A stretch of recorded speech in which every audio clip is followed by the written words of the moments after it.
Salam sejahtera dalam kasih Yesus Kristus. Puji Tuhan, pagi ini kita boleh ada di tempat ini di dalam rumah Tuhan dalam rangka kita memperingati hari kenaikan Yesus. Hari kenaikan Yesus adalah hari raya keempat yang perlu diperhatikan dan dirayakan. Namun tahun ini sedikit berbeda dengan tahun-tahun sebelumnya karena bangsa kita dilanda dengan virus corona atau COVID-19 sehingga membuat kita hanya ibadah di rumah saja. Dan hari ini saya bersyukur kalau Tuhan masih berikan kesempatan untuk kita boleh merayakannya, untuk kita boleh bersama-sama menikmati kasih dan kuasa-Nya yang dahsyat itu. Dan oleh karenanya hari ini adalah hal penting, adalah firman yang kita perlu dengar, penjelasan tentang pentingnya kenaikan Yesus.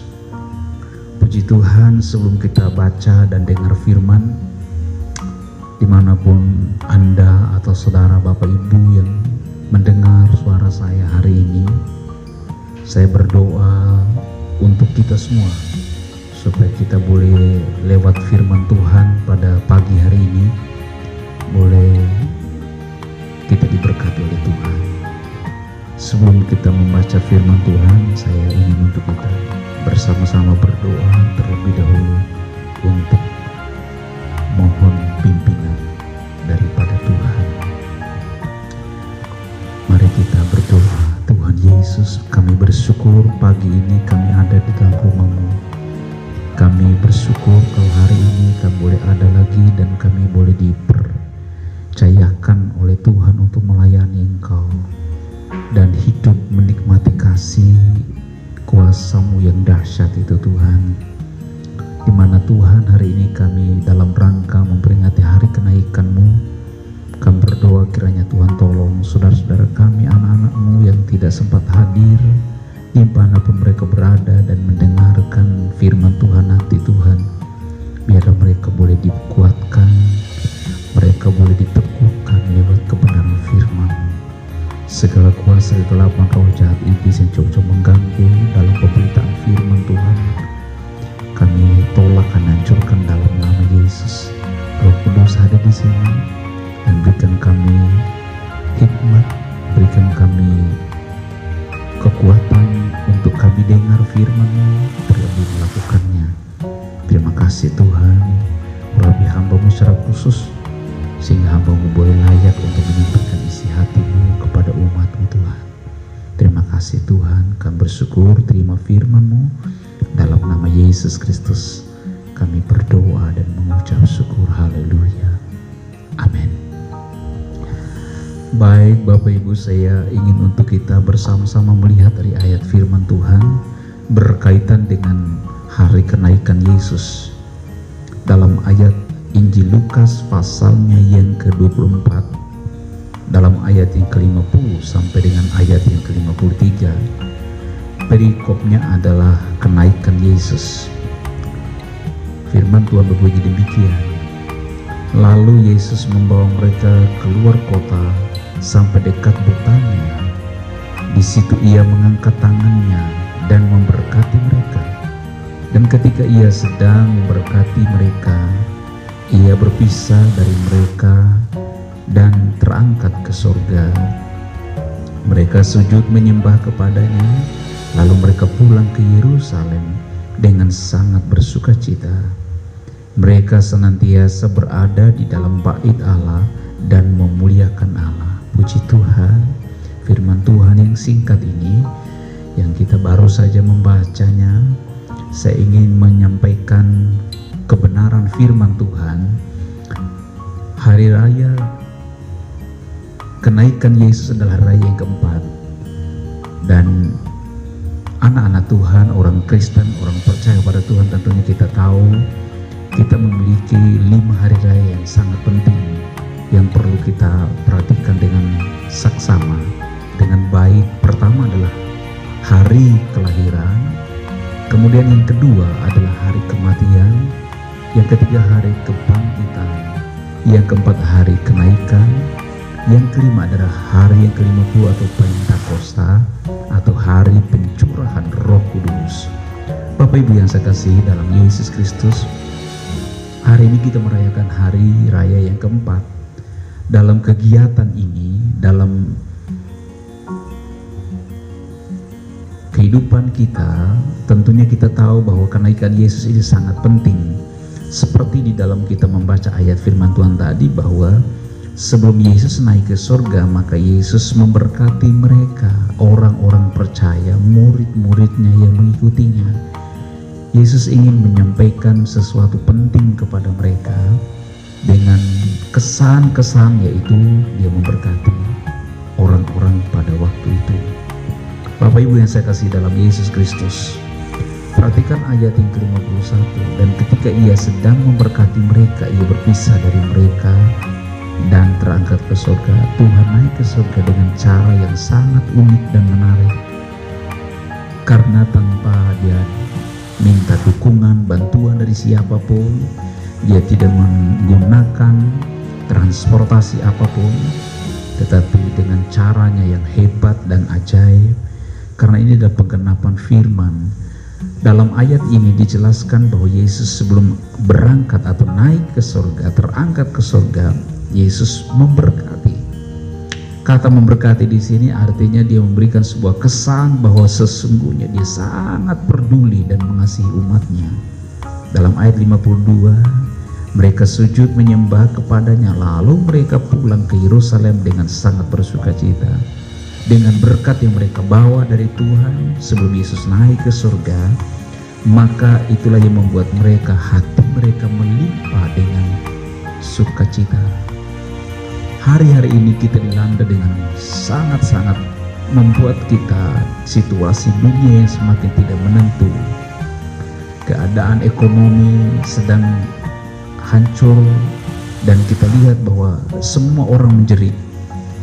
Seolah-olah mereka tidak lagi memiliki harapan ke depan. Tapi percayalah bahwa Tuhan memberikan sebuah pengharapan baru, yaitu sebelum dia pergi berpisah dari murid-muridnya, orang yang percaya pada waktu itu, dia memberkati murid-muridnya. Dan setelah itu mereka baru sadar bahwa Yesus adalah yang luar biasa, Bapa yang sangat baik, sehingga memberkati mereka walaupun berpisah nantinya, tapi mereka tetap diberkati oleh Tuhan. Ayat 53 dikatakan mereka senantiasa berada di dalam bait Allah dan memuliakan Allah. Dua hal penting. Pertama, ketika mereka diberkati Tuhan dengan caranya yang ajaib, maka pertama adalah hati mereka penuh dengan sukacita. Tetapi yang kedua adalah mereka hidup tinggal di dalam bait Allah. Untuk apa mereka tinggal di bait Allah? Alkitab firman Allah katakan bahwa mereka tetap setia memuliakan Allah, memuliakan Tuhan. Bapak Ibu yang saya kasih dalam Yesus Kristus, di dalam Kisah Rasul pasalnya yang pertama, kalau kita membaca dalam ayat yang ketiga bagian B, Kisah Rasul pasalnya yang pertama ayat 3 bagian B dan ayat yang keempat berkata demikian. Sebab selama 40 hari ia berulang-ulang menampakkan diri dan berbicara kepada mereka tentang kerajaan Allah.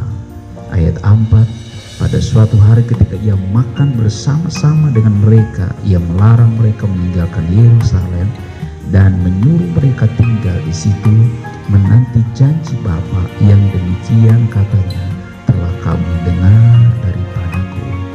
Di dalam ayat pokok kita tadi, di dalam Lukas pasal yang ke-24 tadi, di dalam ayatnya yang ke-53 dikatakan bahwa mereka senantiasa di dalam bait Allah di Yerusalem untuk memuliakan Allah. Di dalam Kisah Rasul pasal yang pertama ayat 4, mereka dianjurkan oleh Tuhan, dipesan, dan ini pesan yang sangat vital, sangat penting bagi mereka, bahwa Tuhan menyuruh mereka tinggal di Yerusalem. Kenapa Yesus bisa berkata demikian? Karena Yesus punya alasan bahwa janji Bapa itu akan digenapi oleh Allah, sehingga mereka harus tinggal di situ, tinggal di Yerusalem menanti janji itu. Bapak Ibu yang saya kasih dalam Yesus Kristus, kemudian kalau kita masuk di dalam ayat yang berikut adalah di dalam Kisah Rasul pasal 1 ayat 6 dikatakan begini, maka bertanyalah mereka yang berkumpul di situ, Tuhan, maukah engkau pada masa ini memulihkan kerajaan bagi Israel? Pada waktu itu banyak orang yang bertanya tentang pemulihan ekonomi bangsa Israel, kerajaan Israel. Perhatikan baik Bapak Ibu, hari-hari ini orang lebih cenderung untuk pemulihan ekonomi, bukan mereka mengerti bahwa sesungguhnya Tuhan berjanji bahwa Tuhan akan siap memberkati mereka dengan caranya yang ajaib.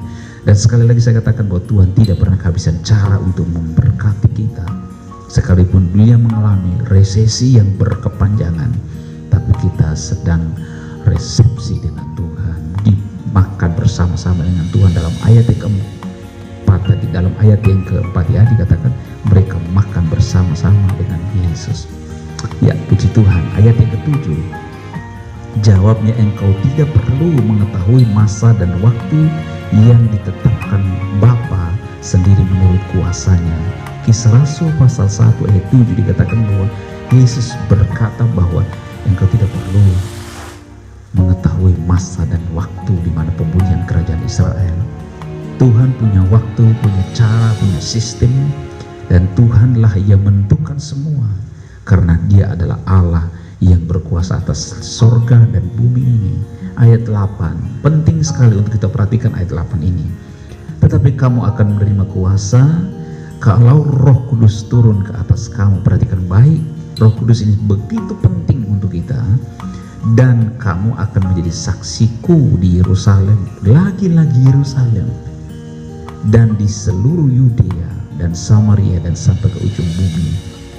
Kita tidak akan mampu menjadi saksinya Tuhan, kita tidak akan kuat menghadapi situasi seperti ini ketika Roh Kudus tidak hadir dan tidak ada dalam hidup kita.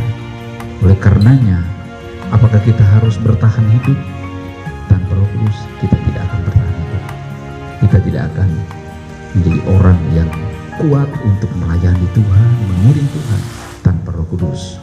Sehingga di dalam ayat yang ke-8 dikatakan bahwa ketika kamu penuh Roh Kudus, maka kamu akan menjadi kuat untuk memberitakan firman. Pertama, menjadi saksiku di Yerusalem. Yerusalem itu mana?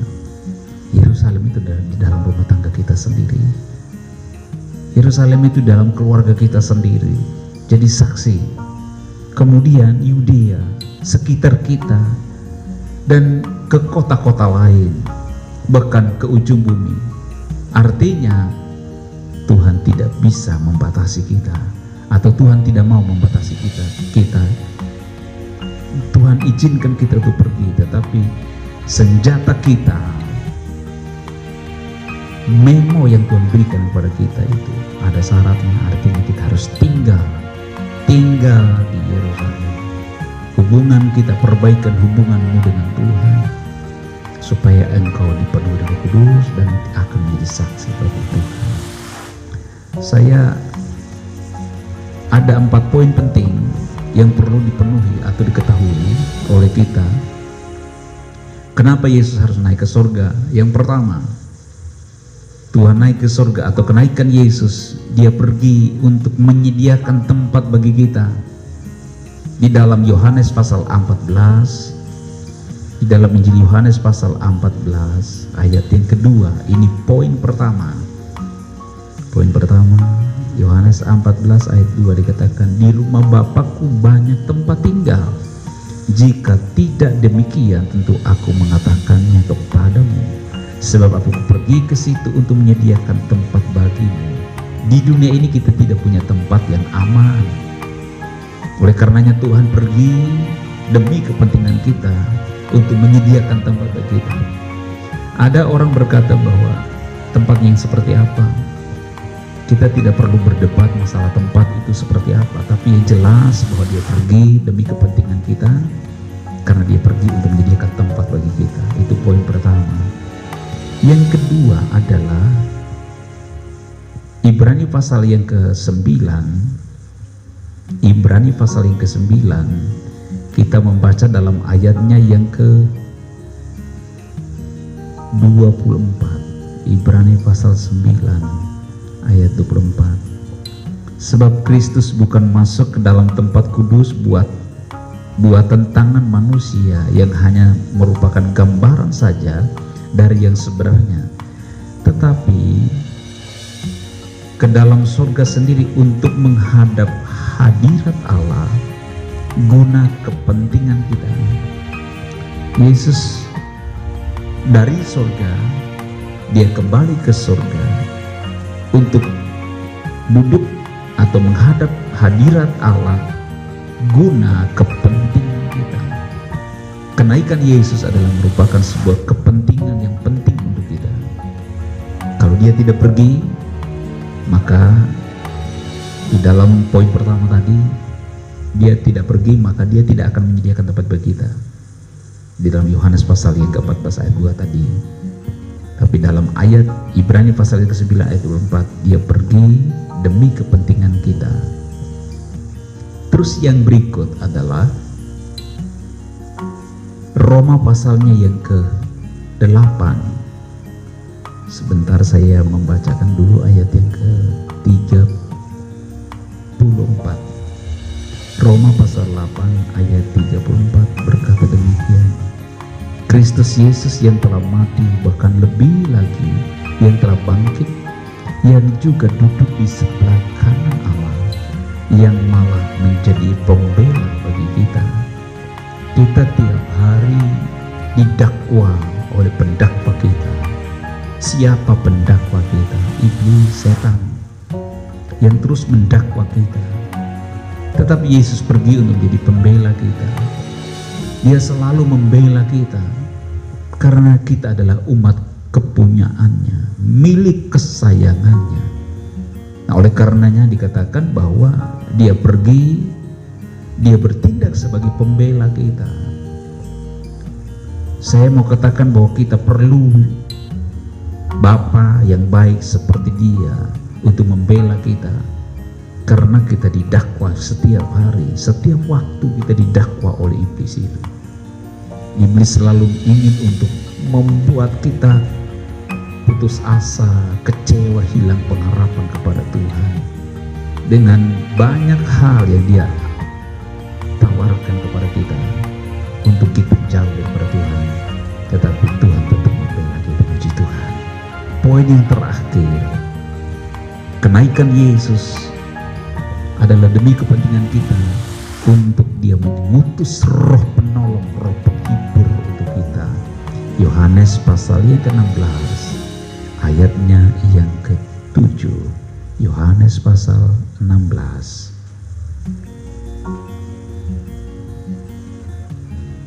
Yohanes pasal 16 ayat 7 berkata demikian. Namun benar yang kukatakan ini kepadamu adalah lebih berguna bagi kamu jika aku pergi. Sebab jikalau aku tidak pergi, penghibur itu tidak akan datang kepadamu. Tetapi jikalau aku pergi, aku akan mengutus dia kepadamu. Puji Tuhan Bapa Ibu yang saya kasih dalam Yesus Kristus. Kita memiliki sebuah pengharapan baru. Ketika Yesus naik ke surga, dia pergi untuk mengutus roh penolong, roh penghibur itu untuk kita. Karena kalau tidak, kita tidak akan bertahan. Kalau bukan roh penghibur, roh penolong itu yang Tuhan utus untuk kita, maka kita menjadi orang yang penakut, orang yang selalu putus asa, dan kita tidak lagi percaya kepada kuasa Tuhan. Puji Tuhan, roh penghibur itulah namanya Roh Kudus. Untuk 10 hari ke depan dari kenaikan hari ini, 10 hari ke depan kita akan merayakan hari Pentakosta atau hari pencurahan Roh Kudus, atau hari yang ke-50. Bersyukur saudara, tahun ini kita boleh merayakannya dengan baik, sekalipun berbeda berbeda seperti dengan tahun-tahun yang sudah lewat. Tapi saya yakin tidak mengurangi keyakinan kita bahwa firman Tuhan itu adalah ya dan amin. Ada 4 poin yang kita sudah membahas. Pertama adalah dia pergi menyediakan tempat bagi kita. Yang kedua adalah dia naik ke surga untuk menjadi demi kepentingan kita. Yang ketiga, dia pergi untuk menjadi pembela kita. Dan yang terakhir, yang keempat adalah kenaikan Yesus adalah sangat berguna untuk kita, karena dia pergi untuk mengutus roh penghibur itu bagi kita, untuk terus menghibur kita, menguatkan kita agar kita semakin kuat di dalam Tuhan. Puji Tuhan, firman Tuhan yang singkat ini biarlah menjadi berkat untuk kita semua.